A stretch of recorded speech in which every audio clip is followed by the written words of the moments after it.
Hello and welcome back to Sprite Guard Plays HyperRogue. We are going to set out on another adventure. I am back from my weekend in Portland, had a great time with my friends there, did a lot of cool stuff, well actually very little, but it was fun. But now I am back and ready to make another episode of HyperRogue. I am sorry, I was kind of feeling all week, that I had missed a week, and I felt that in myself, and so I was really anxious to get back and start doing this again, and so I'm really excited to be back here doing it. I have kind of a plan for how I'm going to approach this episode. I wanted to get right back on the saddle and go on a princess quest. And I started kind of getting ready for that, started doing some test runs, and it ended up going extremely pear-shaped, like down to the molecule, exactly the shape of a pear. That is, I think more of a British thing for kind of an expression. It went all pear-shaped for things went wrong. It's an expression that I quite like, and I tossed it into a practice run that I was doing, and some interesting thoughts came out of it, because I have kind of had this lifelong ability and desire and willingness to kind of grab things from other cultures that I like, just kind of search the entire sum total knowledge and ideas of the human race and just pick out the bits that I like. And that's not always a good thing. I kind of went through this long growing process of understanding what I was doing when I was doing that, and originally I had always thought of it as, well, the United States is just one country out of like 200, and Seattle is, 600,000 people out of 7 billion currently living, and like 100 billion that have ever lived. And I thought, if I'm going to search the world for the best ideas and the best things, the odds are very low that they will be the things that I grew up with, and so I should look everywhere and try and just find the best things and pick them up for myself. And so I went through my life this way, and you may actually even remember that this channel was originally called Shifeng Plays, and I used the name Shifeng because it was a character that I really admired from a book I really liked called The Dream of Red Mansions. One of my favorite novels. It's like 2,000 pages long, has like 2,000 characters in it, different characters all coming in and out, and minor characters are just about my favorite thing in literature. I love them. And Shifeng was actually a main character. And she had a really interesting story and played a really pivotal role in the whole novel, and was really just a brilliant, interesting person who was sometimes ruthless and just an interesting character. One of those characters that you can chew on, that you can't heap praise on, even though you want to. And I love that. And so I love this character, and I called my channel, named it after her, and I kind of got called out on that, and sort of went through this whole learning process of, well, there's something more going on here. There's more to what I'm doing than just going around all of the information that I have available to me and picking out the best ideas. There was something more going on, and I didn't completely understand what was going on, but I was called out by people who I really trust very deeply, and who are people who mean a lot to me. And so, I talked to the people that I trust and the people that I care about, and they kind of gave me guidance, and I ended up changing the name of my channel to Sprite Guard, which I love this name now. It's a name that I'm very attached to, and still actually comes from a Chinese story, but is much more tangential and much less direct. And I read a really interesting article recently about this poem that Sherman Alexie selected as one of 75 to feature in an anthology of American poetry. And it was apparently written by this just white guy under a Chinese name. And this guy revealed that he had used a different name and kind of used this as kind of this kind of proving a point thing of saying, you know, I got rejected like 40 times under my own name, and then when I used a Chinese name, I was accepted immediately, and kind of trying to point out this bias. And I read this really good article that was basically about how what he had done kind of fits into a larger context, and this history in which he felt safe taking on this name as this like way of being very persistent, and this idea that, you know, he could take something that he saw as very other and kind of benefit from what he saw as the desirable qualities of this other culture without actually having to deal with any of the negative consequences of that, without having to be growing up in a culture that sees you as other.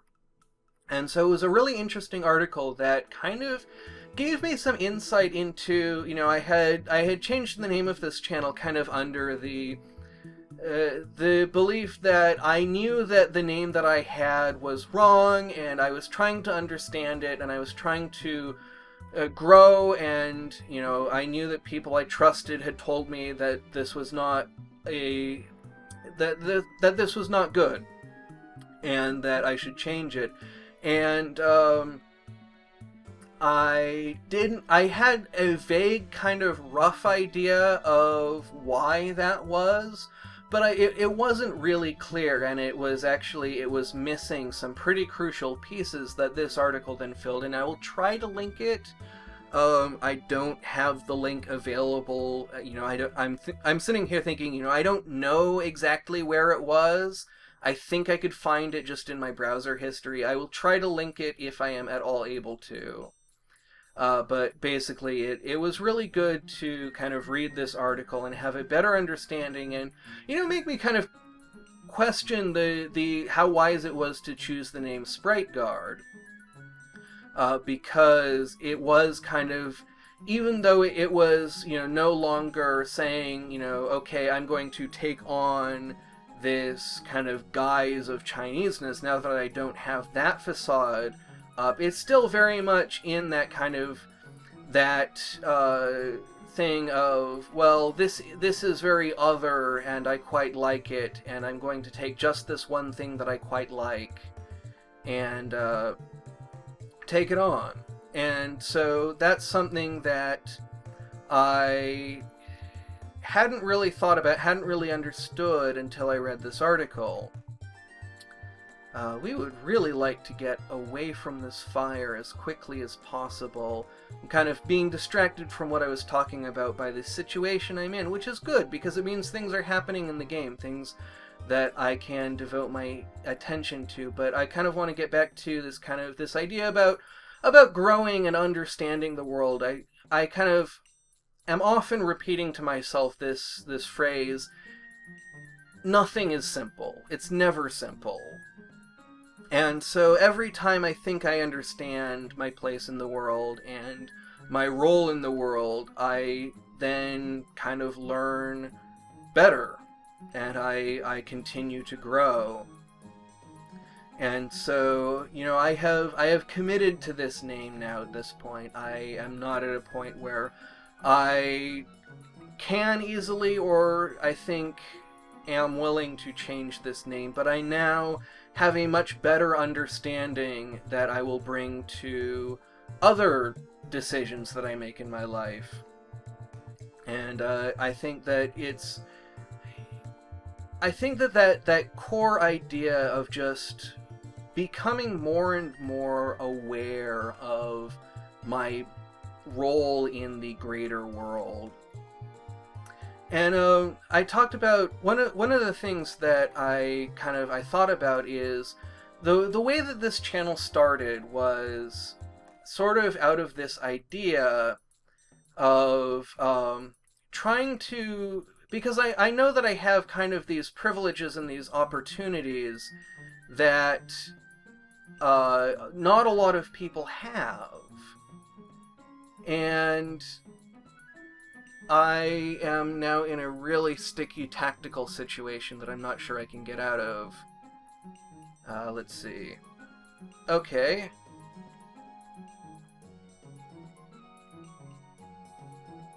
Okay, had to put my entire concentration into getting out of that situation, but we managed it.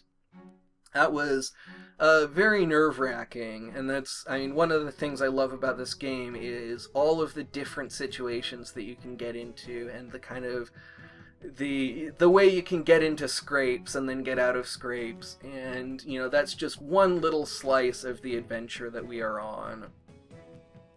So now I need to kind of pause and look at what we have done and what we have yet to do, and I think Relaya is the next place that we want to visit. The beach is actually a place that we want to go as well, so we can go to either one of those places, and here is a beach right here, so we just need to wait for the tide to go out, and we can start picking up some amber. Now, cultural exchange is a great thing, and I have benefited greatly from it, and understanding how I've benefited from it, and the way that I have benefited from it, I think makes me more able to then decide what to do with that benefit.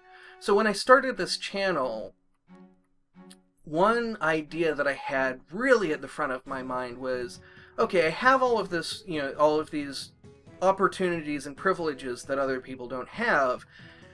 How can I kind of share that? I kind of went through this growth process of, at first I was just kind of, well, I had best just enjoy it as thoroughly as I can, and so, I got very interested in world literature, and I got, very involved in just trying to make the best of the opportunities that I have. And later, kind of, I grew a little bit, and I started to think more about people outside myself, which is still incredibly difficult for me to do. I just, every once in a while, I will have a reminder of how difficult it is for me to just think about other people in just the simplest ways, and how much effort that takes, and how often I end up not doing that great at it. And so, I started growing and coming to think a little bit more outside of myself, and I thought, well, okay, I have all of this privilege, I should try and figure out ways to share it. And that's how this channel started. It was originally this way of bringing the joy of video games to people who couldn't enjoy them otherwise. And the kind of the nature of the channel and the direction I've gone in has changed a lot since then. I've kind of had to adapt it largely in response to just what I have learned I'm capable of doing, and where I've learned my own strengths lie. And so, the mission of this channel has changed a lot in the intervening, I think, year and a half now. But that core idea was what started it. And I still have this idea that I want to, in some way, share that. And I'm still very much learning how, and learning, how I can be an effective person in the world. And it's, I think, an ongoing, perpetual learning process. I think that it's not something that I will ever have figured out. And that was a lot of status messages, and now I am in a bit of a tactical trouble. But there we go. One of the many benefits of the hyperbolic geometry is it's very easy to get enemies lined up. So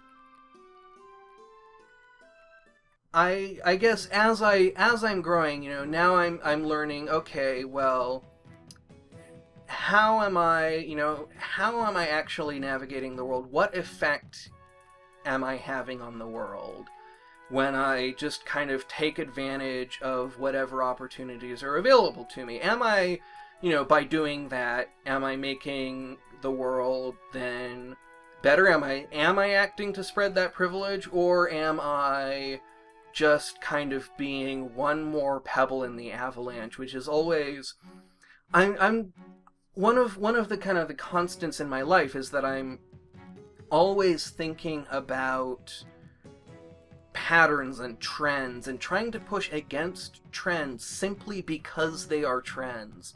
And it's something that I denied for a very long time. I didn't want to be just a hipster, And I didn't want to be one of those people who just liked things because they were obscure. And I realized that because I like obscure things, I kind of became this person who is pushing against trends, trying to push against patterns. And I don't even know that one gave rise to the other. I think that just these are two related aspects of my personality. And so I think that pushing against those trends is something that constantly requires checking, like, where am I in the world? What am I doing? What is my position in the world? And so this whole event with this poet lying about his name, and then Sherman Alexie's response, and this Chinese American woman's response, reading all of that has kind of given me a little bit more insight into my place in the cosmos. And of course I recognize that I am in a very safe position, benefiting from other people's discomfort. And I think that that's something that has always troubled me about the world, is this idea that every single one of us is benefiting from something horrible that happened. And in many ways, simply from somebody else being the negative example. And that is a very dark place to wrap up this episode, but we have been going for quite a long time, not really talking hardly at all about the game, though we've been on some exciting adventures. So I'm going to drop into an Orb of Safety. In the next episode, we will be on the lookout for an Orb of Yendor, and then after that, who knows? We will also want to go into the graveyard before that so that we can actually find the Orb of Yendor after we get the key. So that is what is coming up. I'll probably be talking more about life philosophy and position in the world and figuring things out, and it will always be a learning process, and take everything I say with a grain of salt, because, as I love to say, it is never simple. And I do not have things figured out. So, I hope that you will join me in the next part of this episode. Until then, thank you very much for watching, and have a great rest of your day.